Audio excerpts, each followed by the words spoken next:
cost of housing has folks considering a move out of Canada.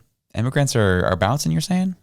Not just immigrants, natural-born Canadians and immigrants, both are like, Or done. we're done. Wow. So Angus Reid actually did this poll over the course of I think it was a week and a half, from July 14th to July 20th. Sorry, June 14th to June 20th. And they surveyed about 4,200 Canadians. And they asked them, what's the likelihood of you moving? Do you think you'd be moving to another province? Do you think you'd be moving out of the country? And so what they found was that 2 in 5 new immigrants, so they classify that as a person who's lived in Canada for 10 years or less, they said, we're ready to go. We're done. Wow. And we're done because of housing. They actually specified the reason being, why would you want to leave Canada? It's because the housing costs are too much. And then 3 in 10 Canadians are saying, yeah, we're going to leave our province. So what was interesting about that is that 45% of those that said they were going to leave their province said they would move elsewhere in Canada. And so the bulk majority is saying that they're going to go to Alberta. And then in second place is Atlantic Canada. Wow. So, and then after that was BC, and then after that Ontario, and then Saskatchewan, and then it was like others. And I was like, the only others like Northwest Territories and Manitoba. Yeah. Like, sorry Manitoba, but you didn't make it. You didn't make it.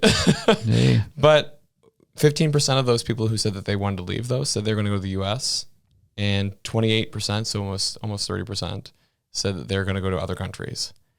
And what I have to wonder, because I know from anecdotal conversations about the people saying they're either going to the U.S. or to other countries, there are people who have businesses, there are people who have wealth, there are people who have mobility and financial mobility.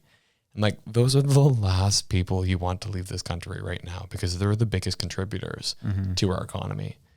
And it's just really telling when you look at the fact that like the housing prices and cost of living has driven people from their homes and from the country. And this opinion poll actually shows that. Okay. And so that was last month. That was just last month. Wow. They did this poll.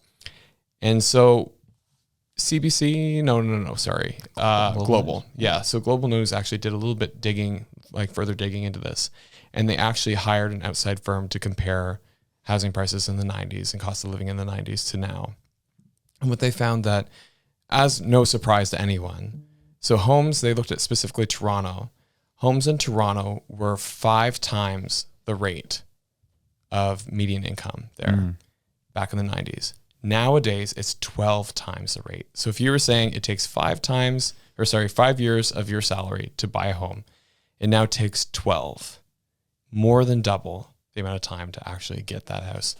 And what they've said is that it's an ever increasing percentage. So basically you could be on year 11 and now it's going to take you 13 years because it just keeps going up and up and up and up.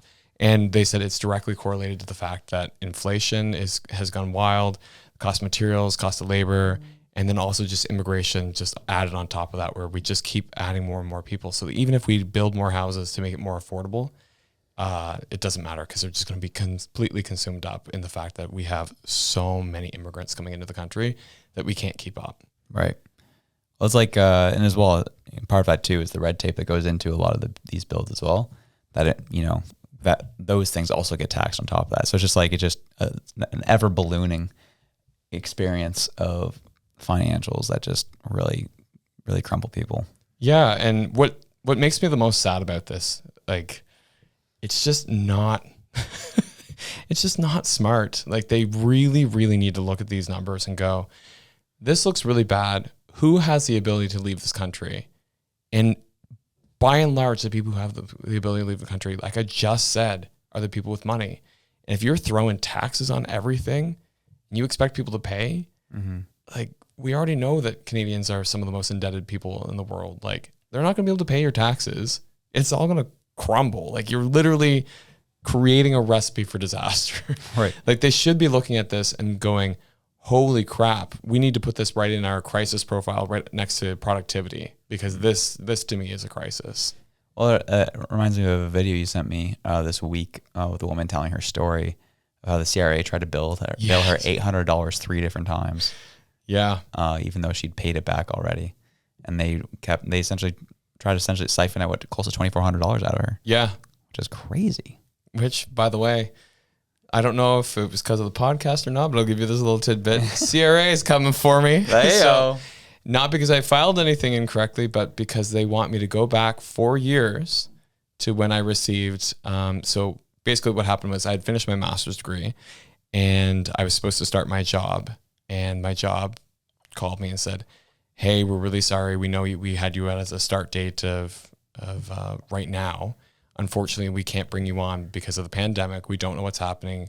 We don't know. We've basically put on our hiring freeze. So we're going to hire you in the next couple of months. So from March of 2020 to June of 2020, I collected CERB, waiting for that job to open up because the old pandemic shut everything down. Mm-hmm. And so collected CERB in that time. And so the CRA came back 4 years later and it's like, so we saw you collected CERB. And I was like, well, yeah, I was going to go on unemployment, but you told me to collect CERB. And they're like, yep. So we need you to provide proof with income statements and with letters of support from your previous managers. I'm like, the hiring manager at that time doesn't even work at that company anymore. Neither does the person above him. So I have to try and go around a couple of people. And luckily Halifax is small enough. The city itself is small enough and this company is small enough that I know people that I can get that information. But it's and they're like, and have a twist in 45 days or else you have to pay back all the CERB again. Just get out of here. You dicks. You absolute dicks. Oh man. I Reg was fuming. Yeah. I was like, you collected I collected CERB from March to June, the smallest amount of time. It wasn't like I was on it for 3 years. Anyway, only because you guys are the reason why I couldn't work. Thank you, federal government. That was electric, wasn't it? Well, we enjoyed it. Hope you did too. If you did, you can check this video out here to the top right corner right near my window. Get over. There it is. There it is right there. And if you liked that, you can also check this one right here. We love you. Have a good one. Peace out.